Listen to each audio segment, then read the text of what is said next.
आएगा तो मोदी ही. Well, I'm sure most of you would have been bombarded by those messages during the election campaigning, but now that it has been made into a reality and now that Prime Minister Modi is back for a second term with a brute majority, massive Herculean tasks await the Prime Minister as he swears in tomorrow with his cabinet. Now, he does have the advantage of voters voting in for incumbents and becoming more patient with netas. However, in practicality, the honeymoon period for the NDA too is finally over. And here are the 5 big challenges that the Modi government will have to face. The first is stitching the social chasms. Now, you must have seen many journalists and influential voices writing about a threat to minorities in the country with Modi 2.0 and about how they're frightened. And I'm sure you also would have read about the infamous Divider-in-Chief article, and I know many on the right side of the political spectrum termed it as the meltdown of left liberals or the alleged Khan Market gang. But see, they have a point to make with all of those articles. Now, right after the election results were announced, some incidents of mob violence did happen. This despite the Prime Minister's speech about protecting minorities and making them mainstream. मैं आज सार्वजनिक रूप से कहता हूं, चुनाव में क्या हुआ, कैसे हुआ, कौन बोला, क्या बोला, मेरे लिए वो बात बीत चुकी है. हमें आगे देखना है, हमें सबको साथ लेकर के चलना है. हमारे घोर विरोधी होंगे, उनको भी साथ लेकर चलना है.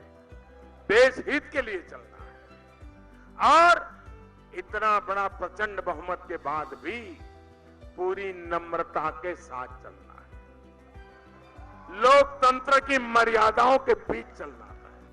Now, if alienation is not what the PM is supporting, if Hindutva ideology means inclusivity for all, his administration should perhaps clarify how does the government intend to deal with those rogue elements, the fringe elements, the lynchers, the violent mobs who think that the return of BJP might be equivalent to giving them a free hand. So these elements need to be reined in. That's priority number 1. We all need to feel safe and we need to hear it from the top boss of the country. So stitching the social fabric is challenge number 1. That leads us to challenge number 2, which is jobs. Now, all the young voters who put their collective might behind Prime Minister Modi for Achhe Din in the job sector is the utmost priority.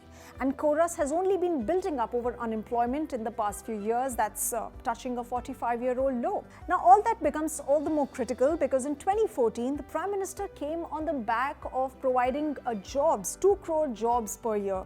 But that largely has remained in cold storage. What's worse, Make in India and Skill India, which were the pet projects of the Prime Minister, made little headway to create jobs. And today's reality is that the country has 10 to 12 million people that are added to the workforce each year. Who's going to provide them jobs? Now, that's the second most important thing that the government needs to look at. Perhaps it needs to start with filling in the existing 20 lakh plus government positions that are vacant. Now, much has been spoken about whoever wins the battle royale gets to inherit an economy riddled with challenges. And that's because the past 5 years' annual growth peaked at 8.2% in the fiscal year of 2016, but then it dropped post that and is now projected to fall to 7% even further. India has also been witnessing a consumption slump. NPAs have shot up. There are numerous cases of bad loan spending, sluggish private investments, bad sales, and overall public sector banks are in a bad shape too. So unlike in its first term when the government took some time to settle down and understand the nitty-gritty of the economy, this time round the NDA government already knows what needs to be done for the economy. Closely related is also the agrarian crisis. Farm loan waivers won't just solve the problem, so structural reforms need to be created to create a continuous flow of income for farmers. Internal and external security. Prime Minister Modi gave a major pivot to the national election campaign after the Balakot airstrikes, and that those airstrikes, along with surgical strikes, cemented his position as a no-nonsense leader with a strong muscular approach towards hostile nations like Pakistan is no news.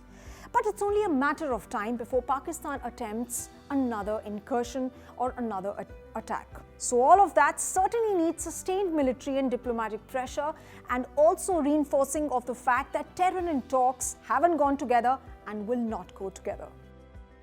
Last but not the least, rein in the motor-mouth leaders. Now, the new government has a lot of MPs who are used to embarrassing the government due to their ill-informed remarks. Nathuram Godse देशभक्त थे, हैं और रहेंगे। सपा बसपा को अली पर विश्वास है, हमें भी बजरंग बली पर विश्वास है। And although the PM has expressed a warning and a word of caution, but he and the party chief Amit Shah will need to rein such netas in. After all, one wrong sentence can shatter the party's positioning and the good things about it.